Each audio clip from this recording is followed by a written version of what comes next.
이슈에 따라 움직이고 있는 종목들 짚어보는 시간인데요. 관련된 이야기부터 저희가 나눠보도록 하겠습니다. 자, 오늘의 주제는 호재와 악재가 뒤섞인 5월 시장에 관한 이야기입니다. 그래서 호재 대 악재, 5월 시장의 대응 전략은? 이라는 주제를 갖고 한번 이야기해 볼 텐데요. 먼저 기쁜 소식을 먼저 듣는 게 좋을까요? 그렇죠. 아니면 안 좋은 얘기를 먼저 듣는 게 좋을까요? 기쁜 소식을 먼저 들어야죠. 그럼 안 좋은 얘기부터 한번 들어보도록 하겠습니다. 마지막은 좀 훈훈하게 하기 위해서 그러면 안 좋은 악재, 5월 우리 시장에 대한 악재 예상되는 것들 어떤 것들이 있는지 한번 하나하나씩 한번 여쭤볼까요? 어떤 분이 먼저 포문을 열어주시겠습니까? 먼저 말씀하시는 게 유리합니다. 왜냐하면 이 악재가 그렇게 또 많아도 정말 중요한 이슈는 앞에다 나오는 거거든요. 네. 알겠습니다. 제가 먼저 하겠습니다. 알겠습니다. 우리 박찬홍 파트너. 우리 박찬홍 파트너가 생각하는 5월의 악재. 지금 악재와 호재가 너무 많습니다. 시장에. 박찬홍 파트너가 제일로 중요하게 심각하게 생각하는 악재는 뭔가요? 일단은 유가죠. 유가. 유가. 그렇죠. 네, 뭐 신흥국 시장을 뒤흔들 수 있는 트리거가 결국엔 저는 유가라고 생각합니다. 지금 현재 뭐 유가가 이렇게 급락하면은 미국의 셰일 오일 가스 업체들이 문제가 발생한다. 그다음에 사우디아라비아에 재정에 문제가 발생한다. 러시아에 또 문제가 발생한다. 이렇게 생각하는데 실질적으로는 미국도 문제 발생률이 10% 아래입니다. 미국의 셰일 오일 가스 업체들의 뭐 채권 문제, 하이힐드 채권에서 문제가 발생한다. 그거는 실질적으로 기후에 불과하고요. 이 13% 정도 되는 미국의 셰일 오일 가스 업체들이 부실화가 있을 뿐이지 나머지 뭐 87%는 견조합니다. 쉐브론이나 엑손모빌 같은 회사들이 오히려 이런 그 셰일 오일 가스 업체들 중에서 부실화된 거를 오히려 M&A 할 수 있는 기회가 될 수 있기 때문에 미국도 문제가 없습니다. 사우디 같은 경우도 문제가 없는 게 15달러에서 20달러 정도만 유가가 유지가 되면 되는데 사우디아라비아 같은 경우는 최저 15달러입니다. 그러니까 15달러가 언제든지 복귀가 되면은 배럴당 15달러가 복귀가 되면은 사우디아라비아도 전혀 문제가 안 생기고요. 그다음에 러시아는 그동안 돈을 많이 벌어놨기 때문에 러시아도 몇 년은 버틸 수가 있습니다. 그러면 어디가 문제냐? 브릭스가 문제인데 일단 그 중국은 빼고요. 브라질, 멕시코, 인도네시아가 문제입니다. 이쪽 그 세 나라는 유가를 채굴할 때 생산 비용이 최소 50에서 70달러입니다. 왜 그러냐면은 해저 유전이나 그 다음에 원유를 채굴하기 어려운 지역에서 원유를 채굴하기 때문에 생산 단가가 굉장히 높습니다. 그래서 저는 만약에 유가가 이대로 10달러 밑으로 계속 유지가 된다면은 이쪽 브릭스에서 멕시코, 브라질, 인도네시아의 신흥국 같은 이런 나라에 문제가 발생할 가능성이 높다. 거기에다가 또 한 가지 중요한 것은 지금 현재 6월 그 원유 선물 롤오버 부분이 문제가 되는데요. 지금 현재 그 유가를 원유를 선물을 사면은 결국에는 현물로 바꿔줘야 됩니다. 그런데 문제가 뭐냐면요. 지금 원유를 저장할 공간이 없습니다. 원유 저장고가 전 세계적으로 80% 이상 지금 현재 포화 상태이기 때문에 여러분들 구글 맵을 보시면요. 그 싱가포르 쪽을 보시면 원유 유조선들이 그 때를 지어서 무리로 있습니다. 그 다음에 텍사스나 이런 그 미국의 원유 저장소를 보면은요. 그 원유 저장소가 80% 이상 차 있습니다.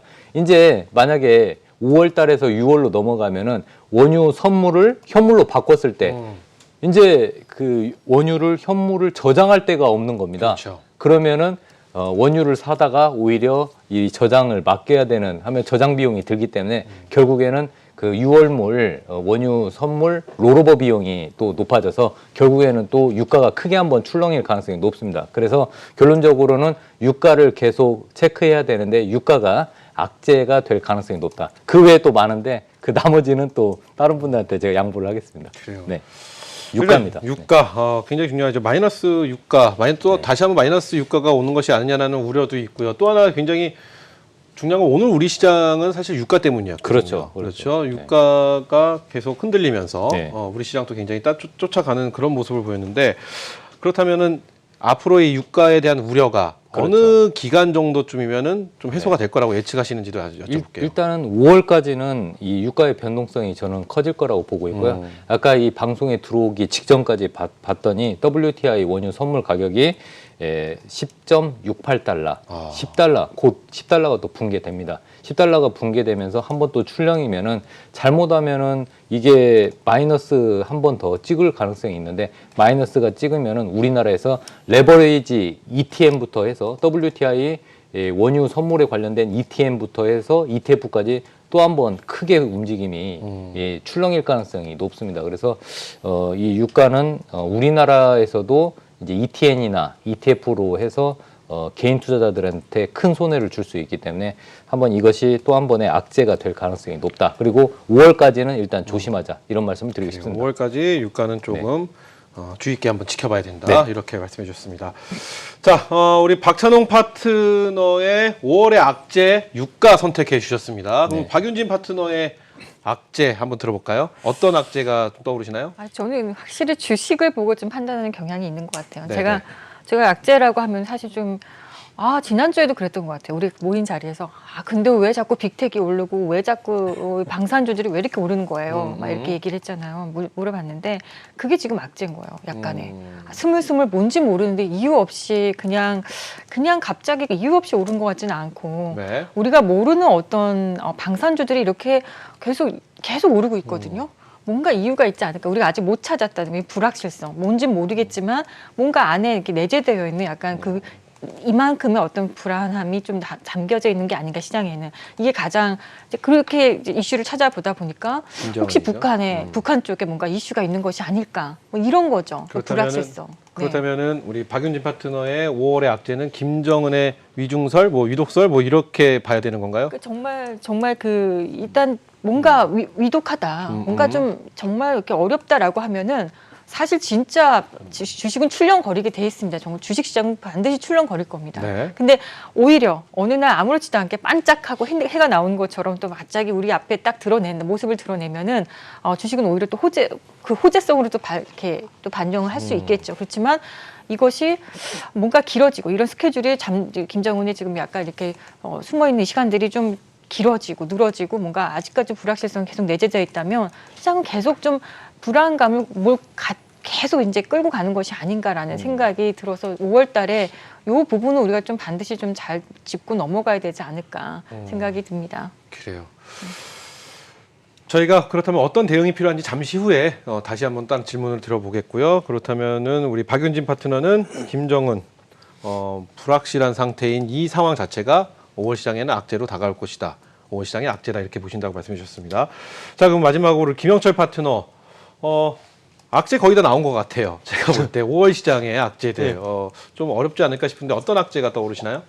일단은 악재가 잘 보이지 않는 게 악재라고 생각을 하고 있고요. 그래요? 그리고 또 하나는 그 악재가 잘 안 보일 정도로 시장이 많이 올라왔다라는 부분들이 부담 요인으로 저는 생각을 하고 있습니다. 그러니까 시장 자체가 사실 많이 빠진 것만큼 호재가 없고 그다음에 많이 오른 것만큼 악재가 없다라고 이제 이야기들을 증시 격언을 빗대지 않아더라도 많이 들으신 얘기 중에 하나일 텐데 일단 시장이 상당히 생각보다 빠르게 올라왔고 그다음에 많이 올라왔다라는 측면. 그래서 시장 참여자들이 어느 순간 이래도 되나라는 그러한 시점, 그러한 이제 공감대가 형성이 될 때 차익 실현이 좀 빠르게 나올 수 있다라는 그러한 부분들이고 물론 이제 이 호재 이야기는 뒤에서 하겠지만 그럼에도 불구하고 시장이 잘 버팁니다. 그러니까 뭐냐면은 장중 조정으로 끝난다라는 거죠. 그러니까 일시적으로 시장이 외부적인 요인에 의해서 흔들림이 분명히 나타나긴 하거든요. 장중에 왜냐면은 최근에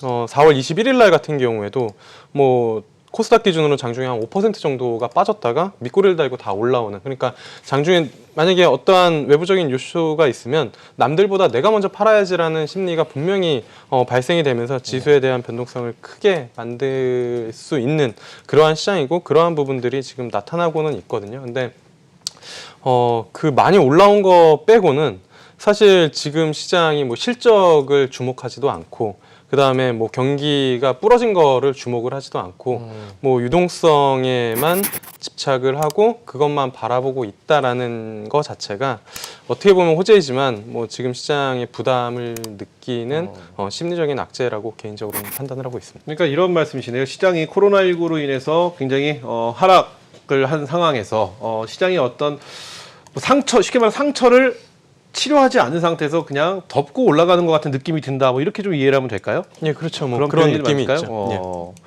그래, 그것도 또 악재가 될 수 있겠네요. 그렇죠? 저는 개인적으로 또 코로나19 우리나라는 굉장히 감소세입니다. 확실한 감소세, 두 자리, 한 자리 수의 감소세긴 한데 미국은 100만이 돌파를 했습니다. 오늘로써 100만이 돌파를 한 거 보면은 또 코로나도 굉장히 악재가 될 것 같다는 생각도 들긴 하는데 어찌되었든 5월에 우리가 좀 주의해봐야 될 불확실한 이런 악재에 대해서 얘기해봤고요. 이제는 우리 시청자 여러분들 좀 기분 좋아지시게 호재 이야기 좀 한번 해봐야 될 것 같습니다. 근데 악재를 하나 아직 또 있으세요? 빠진 네. 부분이 있습니다. 그래요. 중요한 거는 이제 모두가 다 2분기 실적 악화는 다들 예상을 하고 있는데 네. 지금 중국의 소비 침체와 중국의 그 공장에 있는 그 재고가 엄청나게 쌓여 있습니다. 근데 이제 지금 다들 그 부분은 여러분들이 많이 생각을 안 하고 있는데 많은 분들이 생각을 안 하고 있는데 중국의 소비 침체가 45%나 되고요. 거기에다가 또 중국의 재고율이 엄청나게 급증을 하고 있습니다. 이게 지금 물건이 팔리지 않는 부분이 잘못하면은 중국발 금융위기 가능성도 있고 그리고 또 지금 일본의 그 코로나 확산이 의외로 더 빨리 진행되고 있고 아까 말씀하셨던 미국도 100만 명이 넘었고요. 네. 근데 지금 현재 일본과 미국은 이 상황의 심각성을 지금 뭐랄까 많은 국민들이 인지를 못하고 있기 때문에 저는 코로나 재확산도 만약 재확산이 된다는 그 부분이 시장에 알려지게 되면은 또 다른 큰 악재가 되지 않을까 그렇게 보고 있습니다. 그래서 중국의 소비 침체와 재고율 그리고 코로나의 재확산 여부 이 부분을 악재로 계속해서 지켜볼 필요가 있다 이렇게 말씀드리고 싶습니다. 그래요. 참 아이러니한 게 미국 같은 경우는 국민들은 뭐 말씀하신 대로 네. 국민 정부에서 좀 더 많이 신경 쓰는 것 같은 모습이 들고요. 일본 같은 경우는 정부는 오히려 가만히 있는 상태에서 국민들이 굉장히 위험성을 알리고 있는 이런 좀 아이러니한 그런 상황이 계속 떠오르는데 이것이 제2의 또 코로나의 재발로 인해서 또 나올 수도 있다라는 악재. 정말 악재네요. 네, 악재. 그거는 5월의 악재가 아니라 2020년 전체의 악재가 될 수 있을 만큼 굉장히 좀 심각한 악재인데 어찌됐든 악재에 대해서 이야기해봐서 더 많은 이야기들이 있을 수도 있겠죠. 그보다 그렇죠. 뭐 작은 이야기도 있을 수 있겠고 저희가 또 놓친 부분도 있을 수 있겠지만 우리 시청자 여러분도 보시면서 뭐 문자샵 파라나나 유튜브 채팅창으로 이런 악재도 떠오릅니다라는 의견 있으시면은 남겨주시면 저희가 토론에 반영을 하도록 하겠습니다. 자, 아까 말씀드린 이제 호재로 한번 가보도록 하겠습니다. 호재라는 말을 딱 떠올리자마자 막 스쳐가는 이야기들이 막 몇 개가 있습니다. 이번에는 우리 박윤진 파트너께 먼저 호재의 기회를 드리도록 하겠습니다. 어떤 게 가장 먼저 떠오르시나요? 저는 호재하니까 지금 사실은 진짜 돈을 끌어당기는 이런 시장이잖아요. 막대한 유동성만큼 지금 시장에서 큰 호재는 없는 것 같아요. 그래서 그런지 호재 딱 이야기를 하니까 이제 유동성은 당연히 이제 시장에서 다들 알고 있는 거고, 근데 호재 지표를 딱 하나 이제 놓고 본다면 유가는 정말 지금 너무 급락을 했잖아요. 네. 거기에 완전 놀리듯이 나스닥 지수를 한번 보세요. 나스닥은요, 정말 시장에서 어떻게 보면 나스닥은 이런 느낌이에요. 자, 내가 시작하니까 당신들 다 따라와. 빨리 따라와. 아직 못 따라와서 그거밖에 안 돼. 막 이런 느낌이에요. 그러니까 지금 나는 간다. 나 이러다 나 내리면은 당신도 어떻게 할 거야. 막 이런 느낌인 거란 말이에요. 그래서 좀 약간 거의 선두 대열에서 이렇게 시장을 좀 이끌어가는 지금 상황이 아닌가 나스닥에. 네. 그래서 반대로 말하면 나스닥이 조금이라도 꺾이는 분위기가 된다. 그러면 우리도 그냥 우두둑합니다. 게다가 만약에 5월에 아까 말했던 그런 불확실성 있죠. 우리 정치 지정학적 리스크까지 우리는 이제 또 하나 맞은다. 그럼 우리는 더 어려워질 수도 있다는 이런 생각을 합니다. 그래서 지금은 나스닥이 굉장히 시장을 이끌어가는 어떤 호재 지표다. 나스닥을 보면은 그래도 좀 할만한 지금 시장이 아닌가 이렇게 생각이 듭니다. 그래요. 좋습니다. 그렇다면은 우리 박윤진 파트너의 호재는 우리가 유동성 장세의 호재를 포커스를 좀 맞추는 게 좋겠죠. 그래요. 박윤진 파트너의 호재 저희가 들어봤고요. 그럼 우리 김영철 파트너의 호재도 궁금해집니다. 또 어떤 것들이 있을까요? 네, 공교롭게 저도 딱 하나 호재라고 하면 나스닥이 강하다라는 부분들이거든요. 뭐 나스닥 요즘에 그러니까 비트코인이 약간 이제 조금 여러 가지 규제나 이제 많은 코인들이 생기면서 그 24시간 거래를 많이 하시는 분들이 이제 나스닥 해외 선물도 요즘에 좀 많이 하시는데 나스닥을 뭐 이야기를 할 때 만스닥이라는 이야기들도 하고 있거든요. 이게 지금 9,000선을 뭐 돌파를 뭐 할 것으로 예상을 하고 거기를 넘어서 뭐 만스닥이라는 이야기가 나올 정도로 뭐 매수하면 먹는 나스닥인데 이거를 못하는 시장이 어디 있냐. 이게 제가 작년 재작년 비트코인 볼 때 그 뭐 게시판들이나 그런 데서 들었었던 얘기들과 상당히 유사한 부분들이 자꾸 오버랩이 되는 그런 상황이거든요. 근데 그거랑은 다른 건 나스닥은 분명히 미국에서 법적이나 여러 가지 이제 조치들로 이제 규제를 잘 해주는 그러한 시장이고, 또 하나는 사실 뭐 이번 코로나 이슈를 보면서 물론 이제 코스피도 많이 올라오긴 했지만 연준이 정말로 어마어마한 그 돈을 풀면서 그렇죠. 지수를 끌어올리겠다라는 의지 표명을 해주고 있거든요. 만스닥이랑 그다음에 또 하나 얘기를 많이 들었던 게 연준 빔입니다. 그러니까 연준이 빔을 그러니까 뭐 호재를 발표를 하면은 나스닥 선물이 이제 그 빔을 쏘듯이 장대 양봉을 보여주면서 시장을 이끌어가는 부분들이고, 나스닥이 그렇게 끝나고 국내 아시아 시장에서 움직일 때는 코스피랑 거의 똑같이, 뭐 코스피는 나스닥 ETF냐라고 얘기가 나올 정도로 나스닥 선물이랑 거의 똑같이 움직임이 나오는 그런 상황에서 나스닥이 꺾이지 않으면 사실 진짜 시장에 뭐 어떠한 악재가 나와도 그거를 다 받아주는 그러한 이제 형국인 것 같습니다. 근데 사실 미국 시장도 지금 나스닥이나 사실 다우나 그다음에 S&P 그다음에 러셀 2000, 사실 미국이 정말로 경기가 좋고 좋은 흐름이라면 러셀 2000 중소형 기업들이나 아니면은 뭐 S&P 500 그 이제 표본군이 많은 기업들이 올라야 되는데 나스닥이 워낙 뭐 강한 움직임이고, 그다음에 어제 또 놀란 건 사실 테슬라가 10%그 구간에서 또 한 번 10%를 끌어올리는 걸 보고 정말로 나스닥은 다른 세상의 지수이고 그 지수를 추종하는 게 일단은 코스닥과 코스피이기 때문에 가장 큰 호재는 연준이 이제 돈을 풀어주고 있고 그 유동성의 힘을 믿고 나스닥의 움직임이 강하다라는 거. 그래서 나스닥이 꺾이기 전까지는 사실 시장의 악재가 크게 보이지 않는 그래요. 그러한 시장이라고 보고 있습니다. 그렇다면 우리 김영철 파트너의 5월의 호재는 미국의 연준의 부양책이라고 봐야 되는 건가요? 뭐 그렇게 정리를 해야 될까요? 네, 그 아까 전에 이제 코로나 이야기도 하셨는데 네. 사실 지금 뭐 미국에서 어떠한 경제 지표가 나와도 오히려 경제 지표가 안 좋게 나오면 나스닥 선물이나 지수가 그날 더 오릅니다. 그러니까 빠졌다가 연준이 뭔가를 해주지 않을까, 시장이 더 뭔가를 해주지 않을까. 그래서 지금은 코로나 그 이제 확진자 수치마저도 그 호재로 시장이 인식할 정도로 시장의 그 매수세가 상당히 좀 강한 시장이다라고 보고 있고, 그 선두주자에 정말로 나스닥이 있다라고 생각을 하고 있습니다. 그래요. 사실 뭐 그런 생각 들죠. 이런 부양책 못 보셨잖아요. 그렇죠.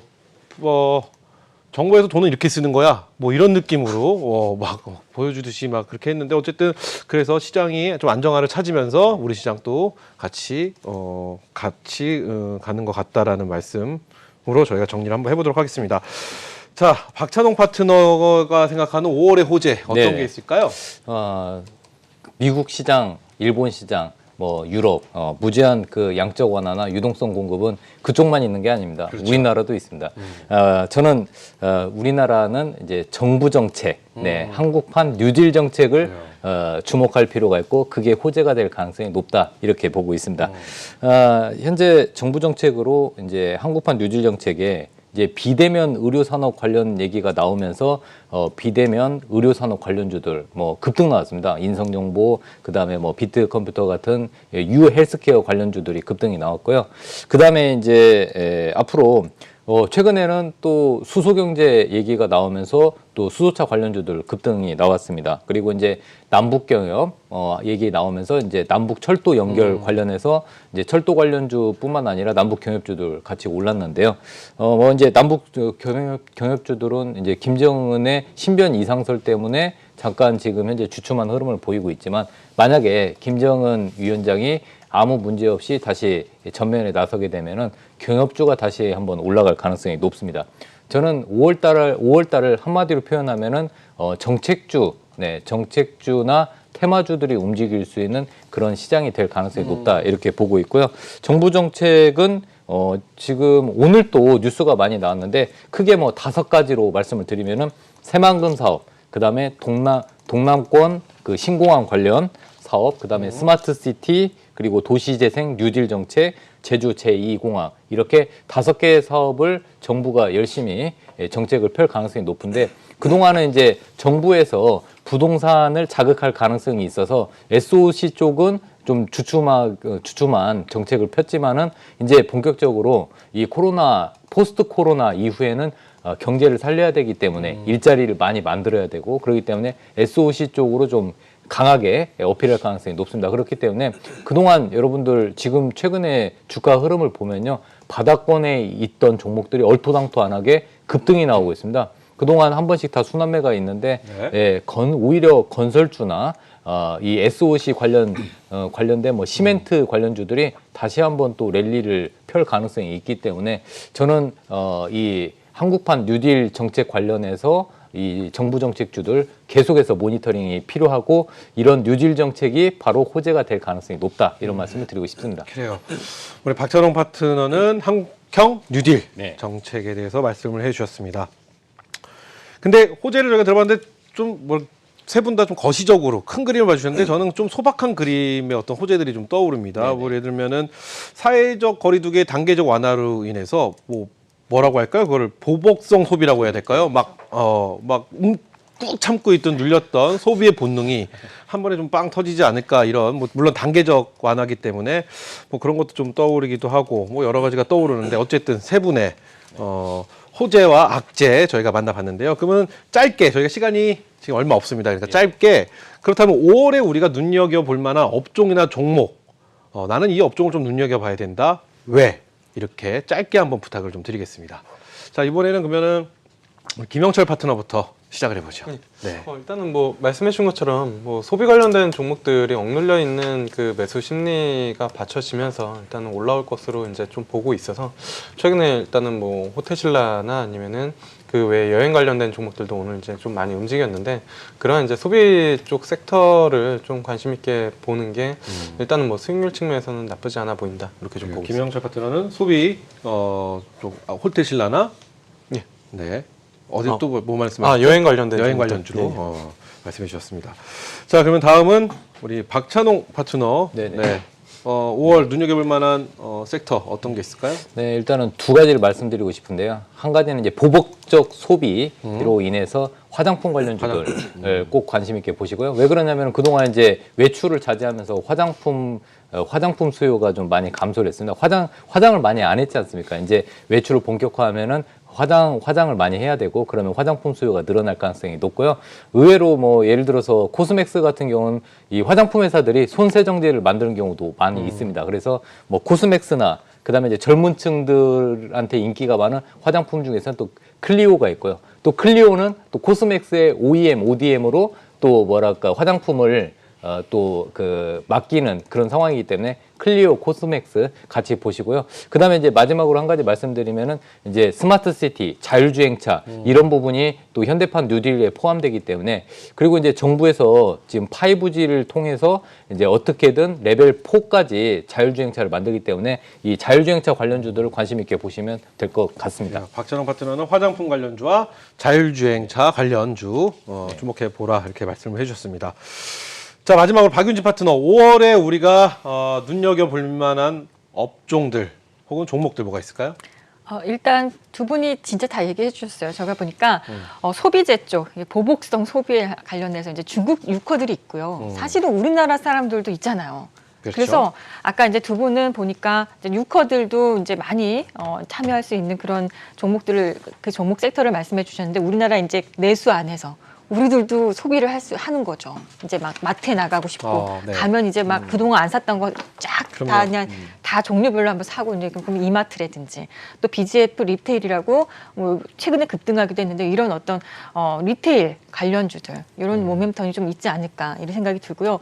또 하나 어쩌면 5월에 계약이 될지 모른다고 이야기 나오죠. 그렇죠. 네, 단계적으로 계약이 나오게 되면은 사실은 약간 좀 우려되는 부분도 있거든요. 그래서 먼저 거기에 대해서 예방 차원에서 사실 약간 5월 달에 잘하면 코로나 관련주들이 지금 좀 약간 침체돼 있거든요. 근데 이 관련주들이 좀 다시 한번 알코올 손세정제 또 학교에서 얼마나 많이 비치하겠습니까? 또 마스크도 엄청 많이 구비해 놔야 되고요. 뭐 어떤 그런 상황에 대비해야 되지 않을까요? 뭐 또 약 같은 것들도 비상약 같은 것들도 구비해 놓고 하다 보면 그 관련주들이 한번 반짝 움직일 수 있지 않을까라는 네. 생각을 합니다.